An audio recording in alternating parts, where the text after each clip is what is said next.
குடியாத்தம் அடுத்த எர்த்தாங்கல் கிராமத்தில் ஆடி 3ஆம் வெள்ளியை முன்னிட்டு ஸ்ரீ சாமுண்டீஸ்வரி அம்மன் கோவிலில் பால்குட ஊர்வலம் நடைபெற்றது. வேலூர் மாவட்டம் குடியாத்தம் அடுத்த எர்த்தாங்கல் கிராமத்தில் உள்ள அருள்மிகு ஸ்ரீ சாமுண்டீஸ்வரி அம்மன் 8ஆம் ஆண்டு மற்றும் ஆடி 3ஆம் வெள்ளியை முன்னிட்டு பால்குட ஊர்வலம் நடைபெற்றது. முன்னதாக பிள்ளையார் கோவில் அருகிலிருந்து சிறப்பு வழிபாடுகள் செய்யப்பட்டு மேளதாளங்கள் நாதஸ்வரங்கள் முழங்கவும் பல்வேறு சுவாமிகள் வேடம் அணிந்தும் பெண்கள் விரதம் இருந்து செவ்வாடை அணிந்தும் தலையில் பால் குடங்களை ஏந்தியவாறு சென்றனர். முக்கிய வீதிகள் வழியாக சென்று பின்னர் சாமுண்டீஸ்வரி அம்மன் கோவில் வந்தடைந்தனர்.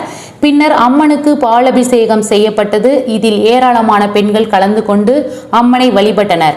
நிகழ்ச்சியில் அருள்மிகு ஸ்ரீ சாமுண்டீஸ்வரி அம்மன் கோவில் நிர்வாக குழு தலைவர் துரை வெங்கடேசன் கலந்து கொண்டு பக்தர்களுக்கு 5 வகையான உணவினை அன்னதானமாக வழங்கினார்.